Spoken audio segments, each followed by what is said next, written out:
అందరు నమస్తే. Bharat TV channel స్వాగతం.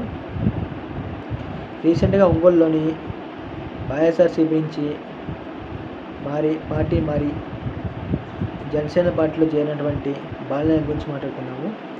ఆయన పార్టీ జారుతున్నప్పుడు ఒక ఫ్లెక్సీ ఒకటి ఏర్పాటు చేశారు. ఒక చిన్న ఫోటోలో దామచల జనార్దన్ రావు గారి ఫోటో ఒకటి పెట్టేస్తే, సో అక్కడ జనసేన బాలయ్య వర్గం వర్గం చెప్పేసి అప్పటికప్పుడు ఫ్లెక్సీలు తీపిచ్చేశారు. తర్వాత కూడా ఇంకా ఏం తగ్గలేదు. మళ్ళీ చెప్పారు. ఏమని చెప్పారంటే, నువ్వు జనసేన పార్టీలో చేరినా సరే పవన్ కళ్యాణ్ రక్షించలేరు, నువ్వు మమ్మల్ని ఎన్నో ఇబ్బంది పెట్టావని చెప్పేసి అతను అన్నారు.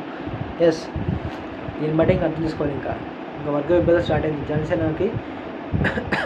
ఇంకా టీడీపీ కొన్ని నియోజకవర్గాలు స్టార్ట్ అయినట్టే అని చెప్పాలి. కానీ అన్ని నియోజకవర్గం కాదు, కొన్ని నియోజకవర్గాలని. సో అడపా జనసేన ఎక్కడ కలుపుకొని పోతున్నట్టు కనిపించట్లేదు. ఎందుకంటే కొన్ని చోట్ల వైసీపీలో కొన్ని చోట్ల చిచ్చు రగిలిస్తున్నారు. పిఠాపురంలోని అన్నా క్యాంటీన్లో పవన్ కళ్యాణ్ ఫోటో ఎందుకు వేయలేదని చెప్పేసి వాళ్ళు చిచ్చు పెడుతున్నారు. సో ఆ చిచ్చులో పడ్డారంటే మాత్రం మనం చెప్పలేము ఇంకా ఏం జరుగుతున్నది. సో దీన్ని బట్టి పవన్ కళ్యాణ్ కూడా చాలా అలర్ట్ అయి ఉన్నారు. కానీ వీటి విషయంలో మాత్రం ఎవరు ఆపారు.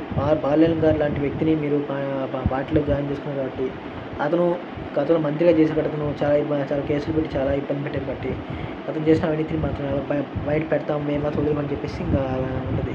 సో బాలయ్య గారు లాంటి వాళ్ళని ఇంకా చాలామంది ఉన్నారు. ఇంకా చాలా మంది జనసేన జాయిన్ అవుతారు, జాయిన్ చేసుకుంటారు. ఆయన పార్టీ నుంచి ఇన్ఛార్జ్ పెట్టుకుంటారు. సో అడపా వాళ్ళు అక్కడి నుంచే ఐ థింక్ 3 years వరకు గట్టిగా బలంగా నిలబడతారు జనసేన వాళ్ళు. తర్వాత నుంచి ఇంకా వాళ్ళు విడిపోవచ్చు. ఇంకా అతను డిప్యూటీ సీఎం పదవికి రాజీనామా చేయొచ్చు, లేదా ఆ పదవిలోనే కొనసాగుతూ నిష్పక్షంగా మాట్లాడవచ్చు. సంథింగ్ ఇంకా ఏమైనా జరగచ్చు.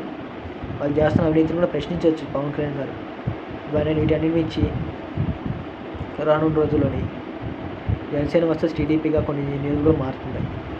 మేబీ సరైనటువంటి గ్రౌండ్ లేదు, గ్రౌండ్ ప్రిపేర్ చేసుకోవడానికి ప్రయత్నం చేస్తున్నారు. సో దాంతోపాటు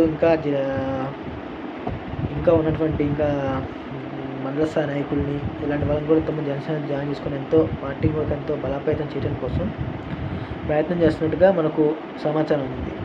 సో దీన్ని బట్టి మీరు కూడా అర్థం చేసుకోవాలి. సో మీరు ఏమంటారు దీని మీద కింద కామెంట్ చేయండి.